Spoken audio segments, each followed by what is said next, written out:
Bisa bawa. Cek. Bismillah. Tes. 2 3. Assalamualaikum warahmatullahi wabarakatuh. Waalaikumsalam. Alhamdulillahilladzi hadana lihada wa ma kunna linahtadiya laula an hadanallah. Wassalatu wassalamu ala sayyidina wa maulana Muhammad wa ala alihi wa ashabihi ajma'in. A'udzu billahi minasyaitonir rajim. Bismillahirrahmanirrahim. Qul hal yastawi alladziina ya'lamuna wal ladziina la ya'lamun. Wa qala sallallahu alaihi wasallam man kharaja min baitihi fi talabil 'ilmi fa huwa fi sabilillah hatta yarji'. Saudara-saudara yang dihormati sekalian, hari ini kita berkumpul bersama untuk mendiskusikan soal pemahaman keagamaan yang mulai rancu pada hari-hari ini. Sebagaimana kita maklumi bahwa bumi kita ini atau daerah kita ini, Indonesia ini adalah bumi Ahlus Sunnah wal Jamaah. Sejak dulu telah ratusan tahun umat Islam mengamalkan apa yang disebut dengan i'tiqad Ahlus Sunnah wal Jamaah. Maka pada hari-hari belakangan ini, pada dekade belakangan ini, muncul beberapa pemahaman yang bercanggah, yang bertentangan dan berseberangan dengan paham Ahlus Sunnah wal Jamaah Al-Asy'ariyah itu. Maka oleh karena itu pada hari ini kita diskusi sedikit bersama Kiai Haji Tengku Zulkarnain dari Majelis Ulama Pusat, bersama Ustadz Ansori dari PP Syahamah Syabab Ahlus Sunnah wal Jamaah, bersama Ustadz Muhyiddin dan berbagai ustadz serta tolabah dan santri-santri. Sekarang masuk saja kita kepada pembahasan yang sangat urgen, bahwa di antara masalah yang sangat urgen itu adalah masalah i'tiqad. Pemahaman kesalahan orang dalam sholat bisa ditolerir, bisa dimaafkan, dan hanya kesalahan itu bersifat fasik dan sebagainya. Tapi kalau masalah i'tiqad, masalah keyakinan ini, para ulama mengatakan tidak ada yang ditolerir, bisa mengakibatkan kekafiran. Maka kita harus mengetahui bahwa hari ini, hari-hari belakangan ini, ada orang yang mengklaim dirinya sebagai Ahlus Sunnah wal Jamaah, tetapi hakikatnya adalah Wahabiyah yang lebih mirip kepada Musyabbihah. Nah, inilah yang perlu kita diskusikan, apakah benar pemahaman mereka itu Ahlus Sunnah wal Jamaah sepenuhnya atau semurninya, atau pemahaman mereka adalah Mujassimah dan Musyabbihah. Saya angkat permasalahan satu adalah masalah tauhid. Masalah tauhid, yang terpenting dari tauhid itu adalah tanzihullah, mensucikan Allah Subhanahu wa taala amma la yaliq, daripada sesuatu yang tidak layak kepada Allah Subhanahu wa taala. Pertanyaannya dalam sebuah buku yang ditulis oleh Hakim Abdad. Ini Hakim Abdad atau apa Ustaz ini? Abdul Hakim Abdad. Abdad ya, Abdul Hakim bin Amir Abdad ini. Ya. Dalam bukunya Al-Masail jilid 1. Ini kopiannya tapi boleh dicek kebenarannya. Di sini ada pertanyaan, masalahnya aina Allah? Seputar di mana Allah Subhanahu wa taala. Sebagaimana kita maklum bahwa pertanyaan aina Allah itu cuma ada satu hadis di dalam Sahih Muslim. Hadis jariyah itu. Faqala laha aina Allah? Qalat fis sama'. Qala wa man ana? Qalat anta Rasulullah. Qala a'tiqha fa innaha mu'minah. Yang artinya beliau bertanya kepada budak perempuan itu, di manakah Allah? Jawab budak perempuan itu, di atas langit. Beliau bertanya lagi, siapakah aku? Jawab budak itu, engkau adalah Rasul Allah. Beliau bersabda, a'tiqha, merdekakanlah dia, karena sesungguhnya dia seorang mukminah atau perempuan beriman. Jadi dalam buku ini setelah diteliti, kesimpulan dari buku ini adalah ada 10 kesimpulan Ustaz. Salah satunya ialah sesungguhnya bertanya dengan pertanyaan di mana Allah disyariatkan dan penanyanya telah mengikut sunnah Rasulullah Shallallahu Alaihi Wasallam. Yang kedua, wajib menjawab Kalau orang bertanya, sesungguhnya di mana Allah? Sesungguhnya Allah di atas langit atau di atas arsy. Ketiga, wajib mengiktikadkan dan dengan sesungguhnya Allah di atas langit, yakni di atas arsy. Keempat, barang siapa yang mengingkari wujud Allah di atas langit, maka sesungguhnya ia telah kafir. Kelima, barang siapa yang tidak membolehkan bertanya di mana Allah, maka sesungguhnya ia telah menjadikan dirinya lebih pandai dari Rasulullah Shallallahu Alaihi Wasallam. Keenam, barang siapa yang tidak menjawab sesungguhnya Allah di atas langit, maka dia bukanlah seorang mukmin atau mukminah alias kafir. Ketujuh, barang siapa yang mempunyai i'tiqad barang siapa yang mempunyai i'tiqad bahwa bertanya di mana Allah akan menyerupakan Allah kepada makhluknya, maka sesungguhnya bodoh. Orang itu sudah sangat bodoh. Kedelapan, barang siapa yang punya i'tiqad bahwa Allah berada di mana-mana, maka sungguhnya dia telah kafir. 9, barang siapa yang tidak mengetahui di mana Tuhannya, maka bukanlah si penyembah Allah, tetapi menyembah ke sesuatu yang tidak ada itu. Ke-10, ketahuilah bahwa beriman sesungguhnya adalah Allah berada di atas langit atau arasy-Nya, di atas sekalian makhluknya, telah bersetuju dengan dalil naqli dan dalil akli dan fitrah manusia. Inilah yang kita perbincangkan dalam diskusi ini. Saya bertanya kepada narasumber yang pertama, Kiai Haji Teguh Zulkarnain. Bagaimana penilaian dan menjawab pertanyaan ini, Ustaz? Kalau Abdul Hakim Abdad mengatakan bahwa bertanya aina Allah, di mana Allah itu adalah merupakan syariat Islam, disyariatkan dalam agama sebagaimana kata si Abdul Hakim ini, maka tentulah semua kitab tauhid yang ada di dunia ini memuat itu. Kitab tauhid yang ditulis oleh imam-imam besar pasti memuat itu. Setiap pembahasan tauhid, dari mulai Imam Hanafi, Imam Maliki, Imam Syafi'i, Imam Hambali, di bawahnya lagi semua sampai Abu Hasan Al-Asy'ari dan imam-imam yang lain pasti akan menempatkan sebagai pembahasan pertama dalam kitab tauhidnya adalah aina Allah, di mana Allah. Karena ini syariat. Tentu kalau ini disyariatkan dalam Islam, syariat Islam, tentu tidak ada satupun ulama yang tidak menyertakan itu. Kalau tidak disertakan dalam bukunya, dia membuang syariat. Tapi kenyataannya, tidak ada satupun buku yang membahas tentang tauhid yang meletakkannya sebagai melaksanakan syariat Nabi aina Allah, kecuali buku-buku yang diterbitkan oleh orang-orang Salafi saja. Hanya orang-orang Wahabi dan Salafi saja yang menerbitkan aina Allah itu. Seperti Syekh Jamil Jino itu menuliskan gitu, aina Allah, ada hadis itu. Syekh Utsaimin, ini semua orang Wahabi. Abdullah bin Baz ini orang Wahabi. Termasuklah ini cicit-cicitnya ini Abdul Hakim Abdad ini cicit-cicitnya ini. Anak tikus baru tumbuh ya. Cicit pemikiran. Ya, ini baru tumbuh. Tidak ada di kitab-kitab besar manapun, boleh carikan. Tidak ada. Memang itu hadis riwayat Imam Muslim. Di dalam buku itu dia bilang, ada riwayat Imam Muslim, Imam Maliki juga membahasnya dalam kitab Abu Dawud dan sebagainya. Tapi kita cek itu di kitab, tidak ada disyarahkan oleh ulama-ulama pensyarah kitab-kitab hadis yang mengatakan ainullah itu ainullah, di mana Allah, menunjukkan bahwa Allah itu ada di satu tempat. Tidak yakin, tidak percaya Allah itu di satu tempat, maka telah kafir. Berarti menyembah sesuatu yang tidak ada. Yeah. Ini juga pendapatnya Muhammad Nasib Rifai yang mengikhtisorkan kitab Ibnu Katsir. Beliau juga mengatakan di situ, mengatakan Tuhan tidak bertempat sama dengan mengatakan Tuhan tidak ada. Sebab sesuatu yang tidak bertempat berarti tidak ada.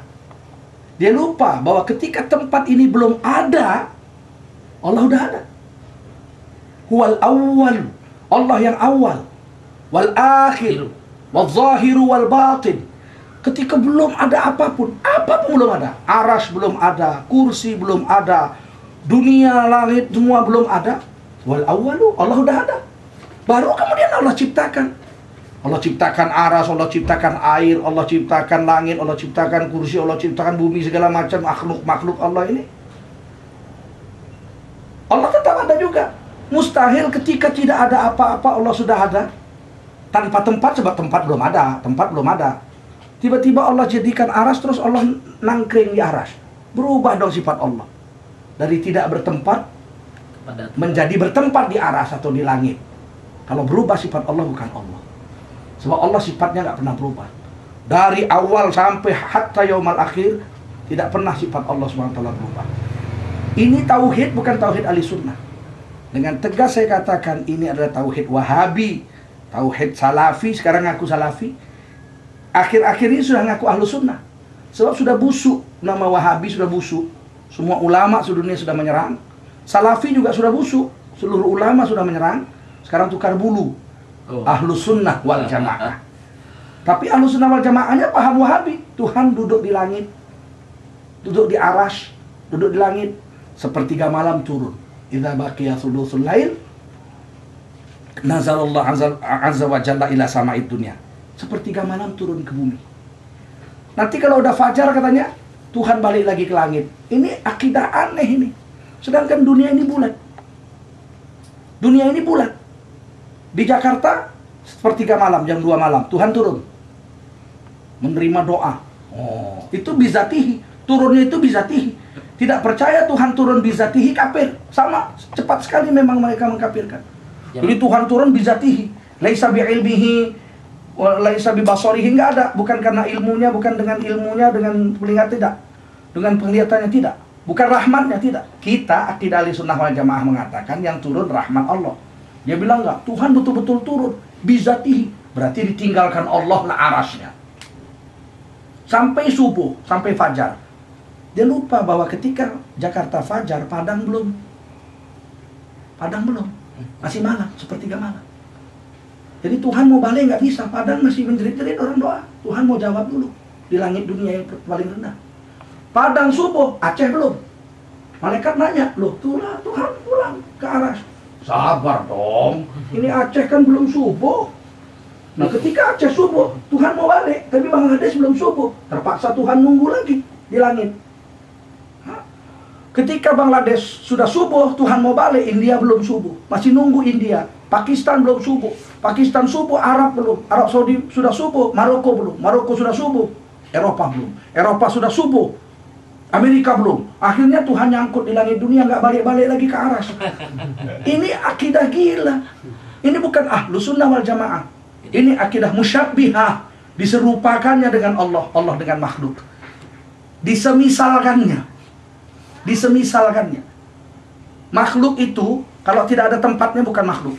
Tidak ada orang makhluknya itu. Kalau tidak ada tempatnya, tidak ada bendanya. Itu sifat makhluk. Ya. Karena makhluk itu benda dalam ta'rifnya menempati masa dan ruang. Kalau tidak ada masa, tidak ada ruang, bukan benda. Ya.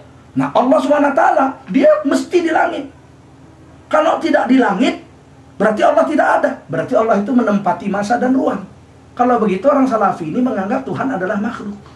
Kita dengan senang hati, dengan yakin mengatakan Tuhan ada, Allah mawjud bila makan, tapi tidak perlu tempat. Tidak ada tempat, Allah sudah ada.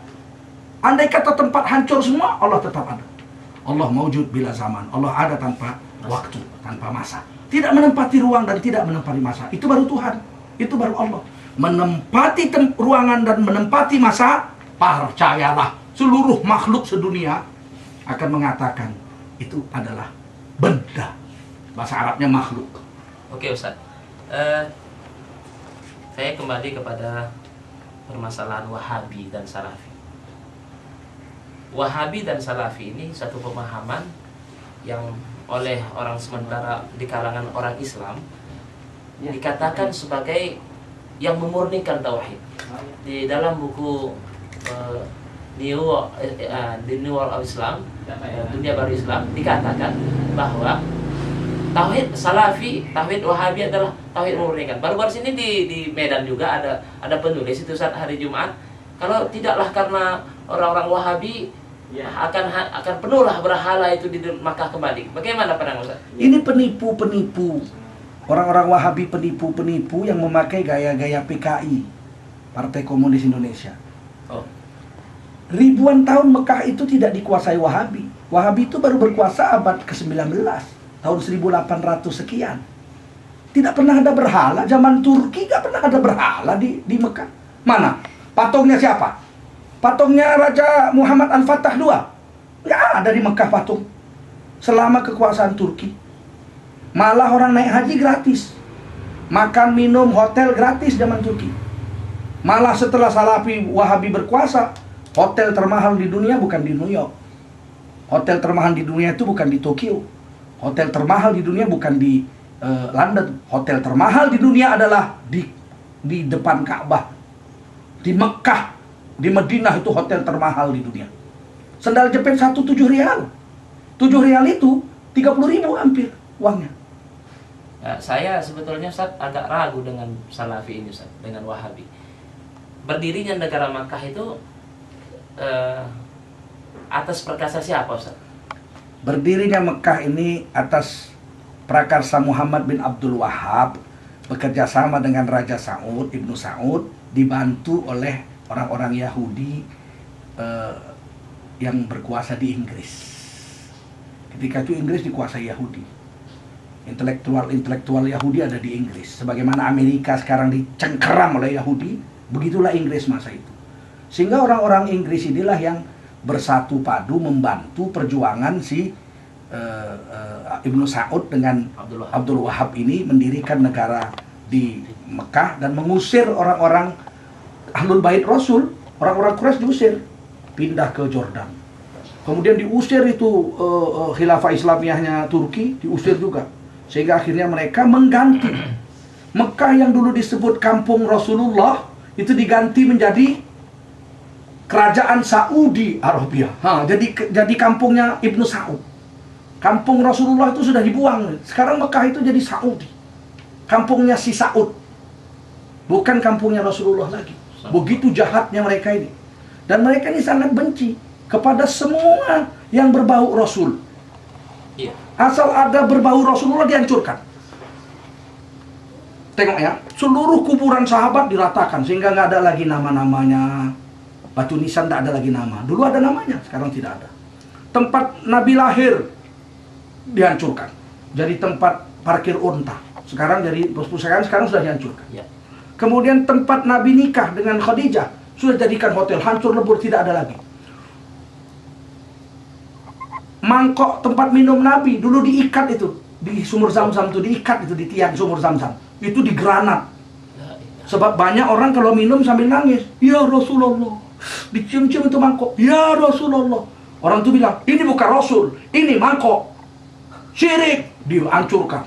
Padahal kan semua orang berakal tahu bahwa itu mengingatkan Rasul. Kata orang Inggris, it reminds me of the prophet. Ini cangkir mengingatkan aku akan Rasul. Semua orang tahu itu cangkir. Masa orang tahu itu Rasul? Seorang ibu ditinggal anaknya merantau 10 tahun.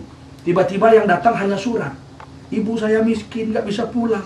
Maafkan Ananda, baru sekarang bisa tulis surat. Malu sama ibu. Itu surat dicium-cium. Oh anakku, oh anakku. Datang tetangganya, gila. Ini surat bu, bukan anak. Ini surat, begitu. Mana yang gila ini sekarang? Ibunya atau yang bilang ibu itu gila? Ya ibu itu. Ibu itu cerdas. Ini mengingatkan anakku. Yang goblok itu yang bilang itu bukan anak ibu, itu surat. Nah Wahabi itu kayak yang itu. Kayak orang yang bilang itu surat. Nah, jadi otaknya kering, terlalu lama kena sinar matahari panas. Otaknya kering. Hati-hati dengan Wahabi. Saya minta kepada seluruh kaum muslimin sedunia, hati-hati dengan Wahabi Salafi. Mereka itu memang begitu. Tukar bulu. Dulu Wahabi bangga mengatakan Wahabi, kami adalah kaum padang pasir memurnikan syariat. Kemudian apa? Tukar jadi Salafi. Sekarang tukar Ahlus Sunnah. Untuk lebih jelasnya Ustaz, kita boleh baca ini hadis-hadis yang mengatakan bahwa Tuhan di langit. Sebab mereka mengatakan irhamu man fil ardi yarhamkum man fis sama. Sayangilah penduduk bumi, niscaya Tuhan Allah yang di langit akan sayang dan cinta kepadamu. Ternyata man fis sama di situ adalah Ahlus Sama, malaikat-malaikat, bukan Allah. Ya. Nah, itu kita akan buktikan, kita Insya Allah. minta nanti adik-adik ini supaya membacakannya, supaya seluruh pendengar bisa melihat kebelingernya mereka mengartikan hadis dan ayat. Baik Ustaz, saya lanjutkan kepada Ustaz Ansori tentang masalah apa yang dikatakan Ustaz Tengku tadi, tentang masalah ayat-ayat itu, manfis sama itu kupasan Ahlussunnah, tinjauan Ahlussunnah itu bagaimana Ustaz? Ustaz mungkin aja saya akan menambahkan tentang bagaimana orang-orang Wahabi itu memahami ayat-ayat tidak dengan konsisten. Ya. Sebagian dia pahami bahwa ketika menyebutkan Ar-Rahmanu 'alal 'arsy istawa, katanya Allah di arsy. Ketika menyebutkan Aamintum man fis sama, katanya Allah di langit. Di sini disebutkan dalam surat Al-Mulk, ini Quran Saudi Arabia dan dibagikan gratis. Ini kadang orang-orang kita terkecoh dari sini karena pengen praktisnya mereka ambil Quran terjemahan, baca terjemahannya untuk memahami Al-Quran. Padahal Al-Qurannya diterjemahkan dan ditafsirkan oleh orang-orang Wahabi. Dan ini terkadang diambil begitu saja oleh penerbit-penerbit terjemahan Al-Quran, sehingga hampir menyeluruh Quran terjemahan yang ada di Indonesia itu mengadopsi dari Quran ini. Dan ini menjadi bahaya bagi kita. Balak besar kalau kita tidak mengingatkan umat Islam tentang bencana, tentang masalah akidah ini. Mereka mengatakan tentang surat Al-Mulk ayat 16. Dikatakan di situ tentang ayat yang mengatakan amintum man fis sama an yakhsifa bikumul arda fa idza hiya tamur. Kata mereka, apakah kamu merasa aman terhadap Allah yang di langit, bahwa Dia akan menjungkir balikkan bumi bersama kamu? Dikatakan di situ bahwa Allah di langit. Tapi kemudian ketika masuk pada surat Toha ayat 5, kemudian mereka mengatakan tentang ayat Al-Quran yang mengatakan Ar-Rahmanu 'alal 'arsy istawa. Katanya Allah di atas arsy. Terjemahnya mengatakan yaitu Tuhan yang Maha Pemurah yang bersemayam di atas arsy. Padahal arsy dengan langit itu bandingannya tidak ada apa-apanya, langit itu dibandingkan dengan arsy. Rasulullah pernah menyebutkan dalam sebuah sabdanya, mas samawatus sab'u fi jambil kursi illa kahalaqatin mulqatin fi falat wa fadlul arsy 'alal kursi kafadlil falati 'alal halaqah. 7 langit dibandingkan dengan makhluk Allah yang namanya kursi. Allah menyebutkan wasi'a kursiyyus samawati wal ard. 7 langit dibandingkan dengan kursi itu tidak ada apa-apanya, bagaikan sebutir pasir di padang pasir yang luas. Dan kursi dibandingkan dengan aras bagaikan sebutir pasir di padang pasir yang luas. Berarti kalau aras dibandingkan dengan langit, langit itu nggak ada apa-apanya. Mereka mengatakan Allah di langit. Mereka juga mengatakan Allah bersemayam di atas aras. Artinya apa? Berarti Allahnya mereka bisa mengecil, Tuhannya mereka bisa mengecil, kemudian juga bisa membesar. Apa bedanya dengan balon? Kembang kempis, ya kan? Jadi Tuhan balon ya Ustaz. Tuhan orang Salafi Wahabi itu Tuhan balon, bunglon. Kemudian belum cukup di situ ya. Mereka mengatakan tentang Az-Zumar, ya, surat Az-Zumar ayat 68. Ini menunjukkan bahwa mereka tidak konsisten ya. Disebutkan dalam surat itu, wa nufikha fis suri fa sa'iqa man fis samawati wa man fil ard illa man syaa Allah. Dan ditiuplah sangkakala, maka matilah siapa yang di langit dan di bumi kecuali siapa yang dikehendaki oleh Allah.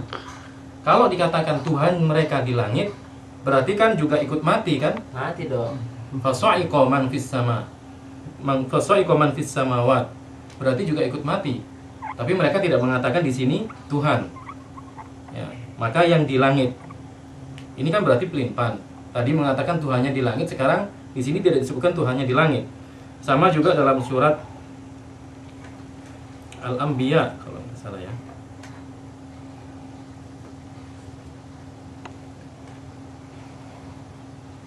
Al-Anbiya yang dikatakan yaumanat wis sama'u katayyis sijil lil kutub. Nah, katanya Allah Subhanahu wa taala akan melipat langit itu sebagaimana orang yang membuka kitab itu melipat kertas kitabnya. Berarti kalau mereka mengatakan Tuhannya di langit, berarti Tuhannya juga akan tergulung dengan lipatan langit itu juga. Nah, mau membantah bagaimana mereka tentang ketidakkonsistenan akidah mereka ini? Oke, Ustaz Nuhidin bisa ditambahkan tentang masalah bagaimana Man fis sama itu dalam kitab-kitab kita? Ya. Jadi kita kembali fokus kepada hadithul jariyah yang memang dari awal kita bahas dari situ bahwa Ainallah. Ainallah. kata Abdul Hakim Abzad bahwa Ainallah itu salah satu tanda bahwa orang itu adalah muslim. Kalau dia mengatakan Ainallah, kalau dia bertanya Ainallah kemudian dijawab fis sama, maka itu pertanda bahwa dia muslim. Dalam menyikapi hadis ini, para ulama ahlu sunnah wal jamaah memang terbagi menjadi dua pendapat. Pendapat yang pertama mengatakan bahwa hadis ini sahih. Akan tetapi maknanya tidak seperti yang difahami oleh Abdul Hakim Abzad dan bala dewanya itu. Jadi Al-Imam Nawawi misalnya dalam syarah Sahih Muslim, beliau menegaskan bahwa kalau memang hadis ini dianggap sahih, maka maknanya Ainallah itu bukan pertanyaan tentang tempat, tetapi kurang lebih maknanya ma mada ta'zimiki lillah, seberapa jauh pengagunganmu wahai budak perempuan terhadap Allah. Dan ketika budak perempuan itu kemudian katanya ketika Rasulullah bertanya Ainallah, itu maksud Rasulullah adalah ma mada ta'zimiki lillah, seberapa jauh pengagunganmu wahai budak kepada Allah. Itu ketika budak itu menjawab fis sama, itu artinya bahwa Allah itu alil qadri jiddan, bahwa Allah itu tinggi sekali derajatnya. Dan orang yang faham sedikit saja bahasa Arab, dia akan faham bahwa orang Arab itu sudah biasa untuk menunjukkan bahwa seorang itu mulia, seorang itu sudah mencapai tingkat yang paling tinggi dalam kemuliaan. Mereka akan mengatakan fulan fis sama. Makanya sering kita dengar dalam syair Arab dikatakan balagna as-samaa majduna wa sana'una, kita sudah sampai ke langit keagungan dan kejayaan kita. Apakah itu artinya bahwa mereka telah terbang kemudian sampai ke langit? Tentunya tidak. Maknanya jelas bahwa maksudnya mereka, kejayaan mereka, kemuliaan mereka sudah mencapai puncak ketinggian yang kemudian diredaksikan dengan balagna as-samaa itu. Kemudian pendapat Ahlus Sunnah yang kedua mengatakan bahwa hadis ini meskipun diriwayatkan dalam Sahih Muslim, hadis ini hadis yang mukhalifun lil usul. Jadi hadis ini menyalahi prinsip-prinsip ajaran Islam. Karena semua umat Islam yang awam, yang terpelajar, yang di kota-kota, yang di pedesaan, di kampung-kampung, semuanya tahu bahwa kalau orang mau tahu, mau menilai orang ini muslim atau tidak, tentunya dengan mengetahui apa dia mengucapkan dua kalimat syahadat atau tidak. Jadi orang dianggap muslim kalau dia mengatakan asyhadu an la ilaha illallah wa asyhadu anna muhammadar rasulullah, bukan dengan mengatakan Allah fis sama. Kita tahu bahwa ketika orang mengatakan Allah fis sama, ini perkataan seperti ini sama-sama diyakini oleh orang Yahudi mengatakan demikian. Orang Kristen mengatakan Allah fis sama. Mereka mengatakan wa abuna alladzi fis sama, katanya. Tuhan Bapa kami yang ada di langit, kata mereka. Nah, bagaimana perkataan yang sama-sama dikatakan oleh Yahudi dan Nasrani dianggap sebagai simbol atau pertanda bahwa orang itu muslim? Nah, itu jelas tidak masuk akal. Jelas tidak sesuai dengan prinsip-prinsip syariat Islam. Kita tahu bahwa prinsip syariat Islam sebagaimana kata Nabi dalam sebuah hadis mutawatir, umirtu an uqatilan nasa hatta yashhadu an la ilaha illallah wa anni rasulullah.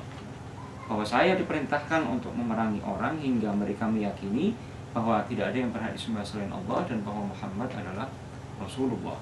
Oleh karenanya, para ulama ini, kelompok kedua ini menyimpulkan bahwa riwayat yang sesuai dengan prinsip-prinsip syariat adalah riwayat yang disebutkan oleh Imam Malik. Al-Imam Malik bin Anas jelas, beliau hidupnya sebelum Imam Muslim. Beliau gurunya Al-Imam Syafi'i. Al-Imam Malik menyebutkan dalam kitab Al-Muwatta'nya riwayat yang sesuai dengan usul bahwa ketika itu Rasulullah bukan bertanya kepada budak itu aina Allah, bukan. Tetapi Rasulullah bertanya, atasyhadina alla ilaha illallah. Apakah engkau wahai budak bersaksi bahwa tidak ada Tuhan yang berhak disembah selain Allah? Budak itu mengatakan, "Nah, iya ya Rasulullah." Kemudian Rasulullah bertanya lagi, atasyhadina anni Rasulullah. Apakah kamu bersaksi bahwa aku adalah utusan Allah? Budak itu menjawab, nah. Jadi Ustaz, Ya. saya potong sedikit. pembahasan hadis tentang jariyah tadi, itu sebetulnya studi mereka tidak komprehensif. Iya. Jadi memang begitu ciri-ciri khas kelompok ini. Jadi mereka tahu satu hadis, nggak tahu hadis yang lain. Tahu satu riwayat, nggak tahu riwayat-riwayat yang lain. Mungkin bukan tidak tahu, sengaja ditutup-tutupi, Ustaz. Bisa Mungkin jadi. saja. Barangkali juga. Nah, jadi tadi persamaan antara Tuhannya Yahudi dengan Salafi ini sama tidak? Bagaimana pandangan Ustaz Tengku? Saya pernah melihat televisi berita. Di situ diceritakan dimunculkan tentang perayaan Paskah di Italia. Ada lebih 1.000 orang penyanyi tingkat dunia berkor bersama diiringi dengan orkestra yang begitu hebat, dahsyat. Aransemennya juga luar biasa. Di situ dibilang, oh Tuhan yang berkedudukan di atas langit. Oh God beyond the seven skies. Saya lihat gitu, wih, persis banget ini sama Tuhannya orang Salafi sama Wahabi ini. Tuhannya duduk di langit, jadi persis betul. Saya termenung gitu, ya Allah.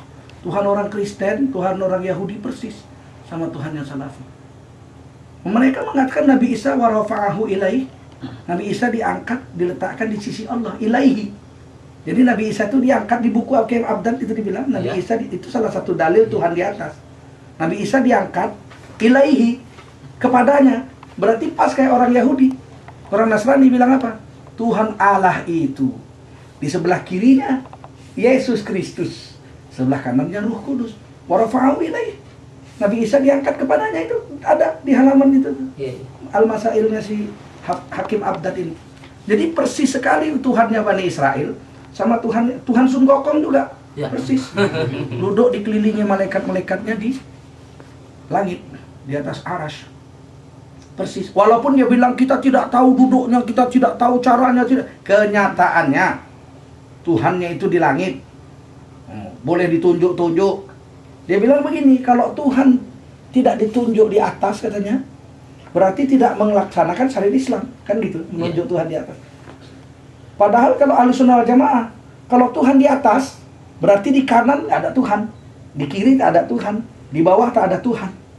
Karena Tuhan hanya di atas, kan dibilangnya tadi kalau menunjuk ke bawah nggak boleh. Di mana Tuhan?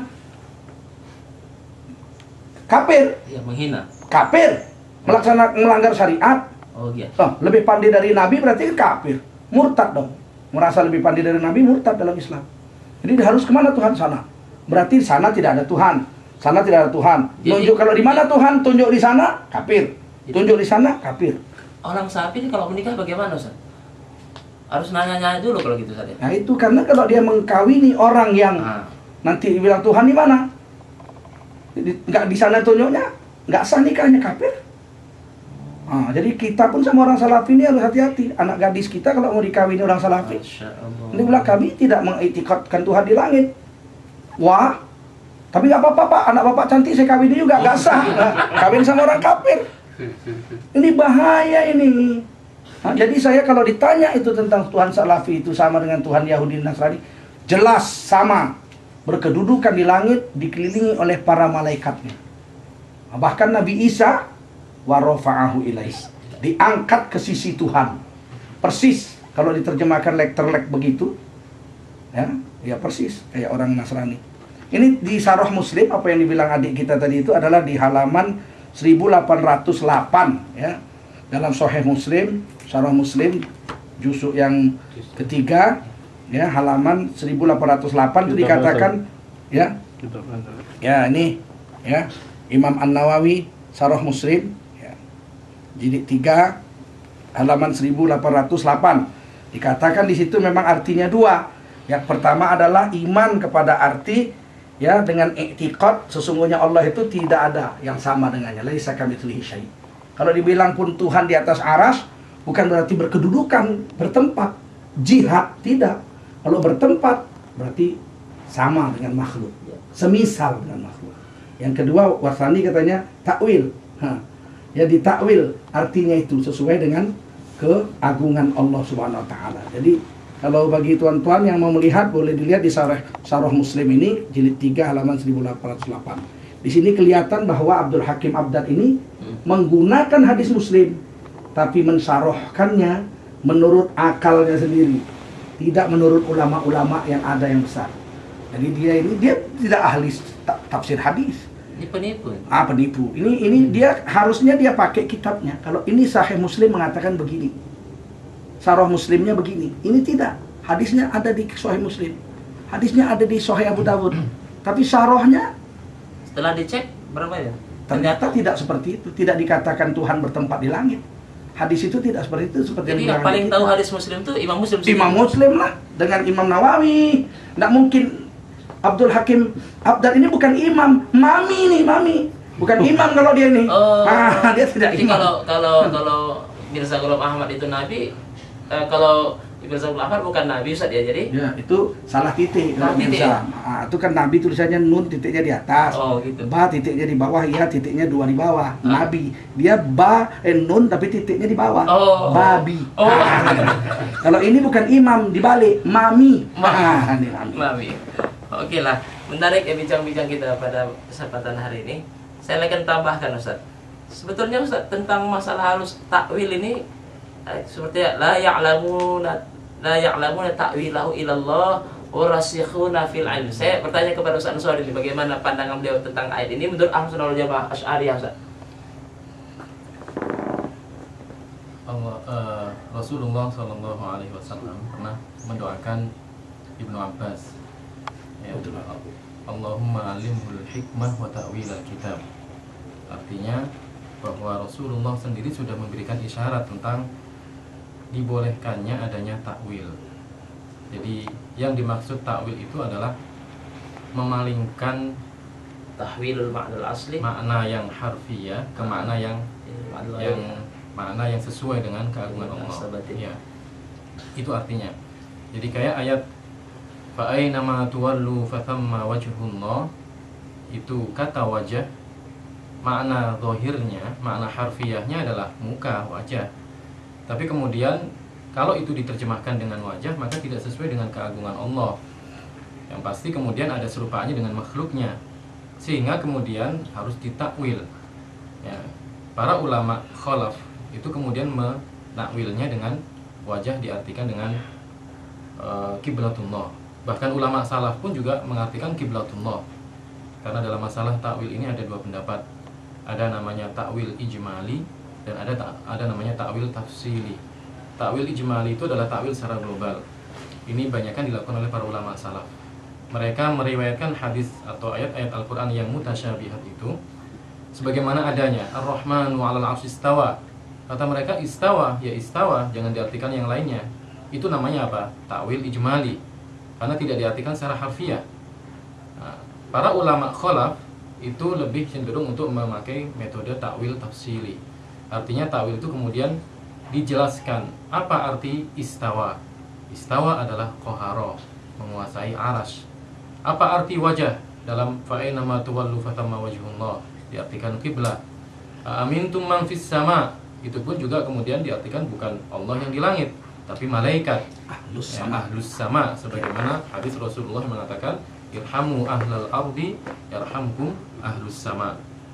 Saya sebenarnya ingin menambahkan apa yang dijelaskan oleh Pak Kiai Tengku tadi, bahwa tentang makna hadis jariyah ainallah itu ada. Mungkin juga Abdul Hakim Abdad itu menyebutkan bahwa Ibnu Furaq itu menyebutkan sebagaimana perkataan Al-Asy'ari katanya. Katanya Allah di langit, atau Allah bertempat. Padahal Ibnu Furaq sendiri dalam kitabnya Mushkalul Hadis wa Bayanuhu, ini karya Ibnu Furaq lil Imam Al-Hafidh Abi Bakar Ibnu Furaq al-mutawaffa sanata 406 Hijriyah, tahqiq wa ta'liq Musa Muhammad Ali. Ya. Beliau mengatakan tentang hadis jariyah, ya, tentang bahwa Rasulullah mengatakan faqala Rasulullah sallallahu alaihi wasallam laha aina Allah fa asyarat ila sama faqala Rasulullah ya'atiqha fa innaha mu'minah.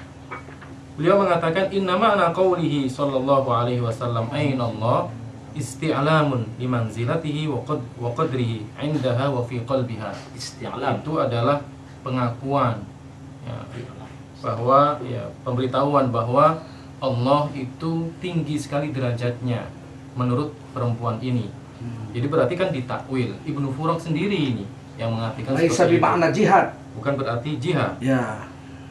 Kemudian beliau mengatakan ai huwa rafi'u sya'ni azimul muqdar. Azim rafi'u sya'ni, yaitu tinggi derajatnya. Kemudian juga saya tambahkan dalam Sunan An-Nasa'i tentang hadis jariyah, beliau mengatakan bahwa Ustaz, kitabnya. kitab Sunan Nasa'i Bisyarh al-Hafidh Jalaluddin As-Suyuti, ya, wa hasyiyati al-Imam As-Sindi, juz yang ketiga, cetakan Darul Ma'rifah, Beirut, Lebanon. Beliau mengatakan bahwa tentang hadisul jariyah, faqala laha Rasulullah sallallahu alaihi wasallam, aina Allah? Qalat fis sama'. Qala An-Nawawi. Berarti menukil perkataan Al-Imam An-Nawawi dalam Sahih Muslim tadi, ya. Hadza min ahaditsis sifat wa fiha madhhaban.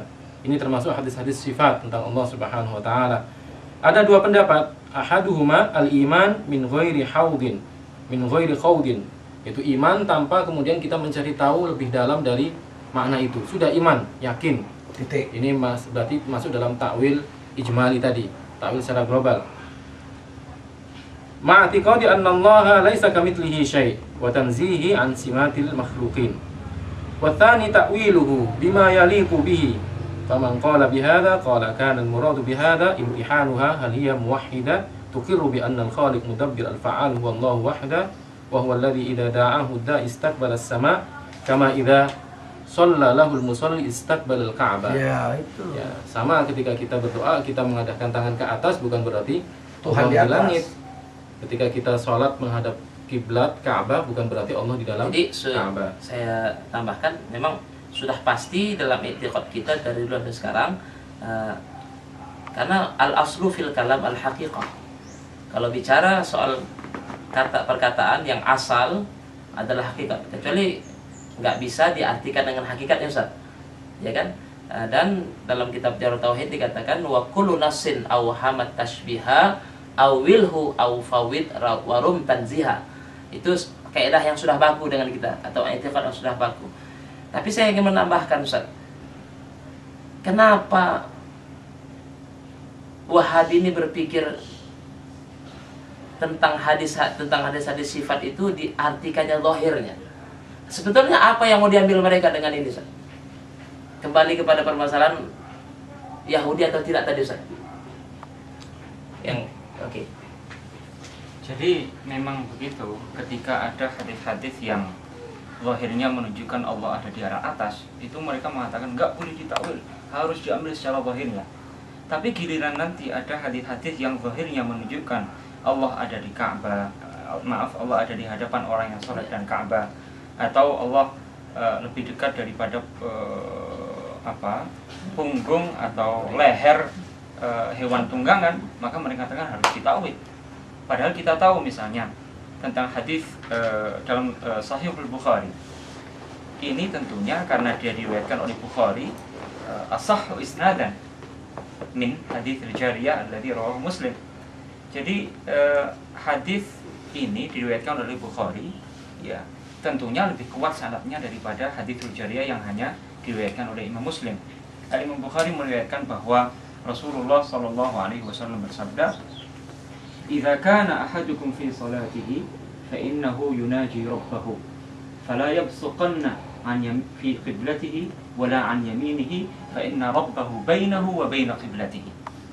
Nah, ini kan kalau salah seorang di antara kalian sedang sholat, sesungguhnya dia sedang bermunajat kepada Tuhannya, maka jangan meludah di arah kiblatnya atau di arah kanannya, ya, karena lafaz hadis itu fa inna rabbahu bainahu wa bain qiblatihi. Ini kan kalau dia dilihat zahirnya seakan-akan Allah itu ada di antara orang yang sholat dan Ka'bah. Hadir. Nah, Hadir Allah. dianggap hadir, ada di antara orang yang sholat dan Ka'bahnya, berhadapan-hadapan. Itu kan zahirnya Allah di bumi. Oh, mereka mengatakan harus ditakwil, kan begitu. Nah, padahal kalau mau jujur, kalau ini ditakwil, mestinya hadis jariyah juga ditakwil. Ya, Jadi harus konsisten, bagaimana kesulitannya, Ustaz? Sedangkan Allah bilang Rabbus samawati wal ard. Allah Tuhan langit dan Tuhan bumi juga. Kalau Allah berkedudukan di langit, man fis sama, tentu harusnya hadis Bukhari tadi bilang fil ardi juga Allah juga dong. Karena wa huwa ma'akum ainama kuntum. Allah itu bersama dengan kamu dimanapun kamu berada. Itu kan ayat Quran. Sekarang betapa sulitnya mereka mau mengartikan wa huwa ma'akum ainama kuntum. Oh, susah. Loh. Kan udah Allah bersama kamu dimanapun kamu berada. Berarti di bumi kita berada, ya Allah ada di bumi dong. Kan gitu. Mereka bilang tidak. Ini hanya ilmunya, penglihatannya dan pendengaran Allah yang bersama. Loh, itu takwil dong. Oh, karena nggak layak kalau Tuhan itu dibilang di bumi. WC. Nanti ke rumah pelacuran, nanti ke WC itu Tuhan ikut-ikutan. Nah, itu kan berarti di otaknya orang Yahudi, orang-orang Wahabi ini, Tuhan itu kayak makhluk. Kasal dibilang berada di situ, berarti hadir di situ kayak makhluk. Ikut-ikutan ke WC, ikut-ikutan ke diskotik, ikut-ikutan. Berarti kan dia membayangkan Tuhan itu bukan laisa kamitslihi syai'un lagi, tapi ya makhlukin seperti makhluk. Ini bahasa Padangnya deh, Ustaz. Bahasa Padang. Tibo diparwi dikampihkan. Ayo. Ayo. Tibo diparwi dikampihkan. Tibo di mato dipiciangkan. Oh. Basuo kerojo. Ah. Basuo makanan disuokkan. Basuo kerojo diilahkan. Tarimpi nak di atas, tak kuruang nak di luar. Ini mau enaknya sendiri aja nih. Saya ingin menambahkan ya tentang itu yang dibilangnya salah satu bukti kata Abdul Hakim Abdad itu bahwa Allah itu di langit. Kita kalau berdoa mengangkat tangan menuju langit. Dia lupa Imam Nawawi dalam Syarah Muslim ini tadi dalam halaman 1808 tadi jilid 3 beliau mengatakan bahwa itu kiblat. Langit itu kiblatnya orang yang berdoa. Ya, kemudian sebagaimana Ka'bah kiblatnya orang yang sholat, musallin. Jadi kalau dikatakan nih kita berdoa menaikkan tangan kita ke langit, berarti Tuhan di langit. Mengangkat tangan dalam berdoa itu sunat, tidak wajib. Lebih ngeri lah sholat. Karena sholat wajib menghadap kiblat. Tidak sah sholat orang yang tidak menghadap kiblat dengan sengaja. Kalau dia tahu kiblat, dia wajib menghadap kiblat. Nah, kalau yang mengangkat tangan saja sunat hukumnya jadi dalil bahwa Tuhan di langit, kenapa enggak menghadap Ka'bah dalam sholat menyembah Allah yang wajib menghadap Ka'bah itu hukumnya tidak menjadi dalil bahwa Allah ada di dalam Ka'bah? Ya. Inilah pelintat-pelintutnya si Abdul Hakim Abdad ini. Orang Medan bilang dia Abdul Hakim Bodat ini. Nah, Masya Allah. Iya. Udah saking bencinya orang sama dia. Bodat ini apa, Ustaz, sebetulnya? Bodat itulah yang Oh, sungguh. Oh, jadi wa huwa ma'akum ainama kuntum itu sulit sekali untuk di. Mereka mengatakan, mereka menurut tafsir Ibnu Katsir bi'ilmihi wa basarihi wa sam'ihi. Jadi Allah bersama dengan manusia di dunia ini hanya ilmunya, penglihatannya dari dia takwil. Tapi kalau bilang ini, apakah ini takwil? Oh, bukan. Sama sekali bukan takwil. Jadi apa? Tiwul. Jadi apa namanya itu? Nah, ini kadang-kadang aneh ini orang ini, mungkin orang ini rusak saraf otaknya rusak ini. Hang nih, Ustaz. Hang ini mesti diperiksa rumah sakit. Oh, instan ulang lah kalau gitu Iya, ya. mesti diperiksa, perlu di listrik beberapa bagian tuh, ada yang konslet. Oh, gitu Nah, ya. ini bahaya nih orang, ini sangat bahaya. Saya merasa prihatin. Di banyak tempat banyak terganggu orang dengan buku-buku si Abdul Hakim Abdad ini. Masya Allah. Jadi mudah-mudahan pertemuan kita yang singkat ini kita akan buat terus nih. Insya Allah tiap-tiap bulan nanti kita akan berkumpul, kita akan bahas di kitab-kitab, kita akan tunjukkan kepada masyarakat Indonesia bagaimana penipunya ini orang-orang Wahabi dan Salafi ini selalu mengutip kitab-kitab ulama-ulama tapi diselewengkan seperti mana orang PKI dulu, orang-orang komunis, Partai Komunis Indonesia mengutip ulama-ulama, diletakkan, didudukkan namanya sebagai anggota PKI. Seperti Syekh Sirojudin Abbas dibilang anggota PKI, Ria Kudu, bapaknya Ria Mizat, mantan kasat kita juga PKI. Ternyata setelah dicek, ini hanya dimasuk-masukkan saja untuk menarik massa agar orang mau masuk PKI. Begitu di dalam buku mana yang Sofyan itu yang siapa menabur angin menuai badai. Oh, iya, itu dibuat-buat orang PKI. Ini sama ini. Ini dibuat-buat oleh orang PKI, orang Abdul Hakim Abdad ini gayanya kayak PKI, dibuat-buat ulama ini orang tertipu. Padahal kalau kita cek nanti ini saya yakin 100%. Kalau kita cek ulama-ulama Ahlus Sunnah yang dia ambil ini, pasti dia bohong dalam kitab-kitabnya. Seperti di dalam kitab inilah dia bilang Imam Abul Hasan Al-Asy'ari mengatakan Tuhan ada di mana-mana. Ini tipu ini di dalam kitab apa? Ini di dalam kitab Tafsir Baghawi. Ini dikatakan di sini jelas bahwasanya Imam Asy'ari tidak ada mengatakan Tuhan ada di mana-mana. Di sini di dalam halaman 519 dalam tafsir Khazin dan Baghawi ini tidak ada dikatakan, Imam Asy'ari mengatakan Tuhan ada di mana-mana. Dia katakan Allah itu beristiwa di atas arasy.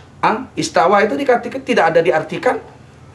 Tidak ada dikatakan oleh Imam Asy'ari Tuhan ada di mana-mana. Halaman 519 dikatakan oleh Imam Baihaqi, ini murid daripada Imam Abul Hasan Al-Asy'ari. Tidak ada dikatakan begitu. Ustaz,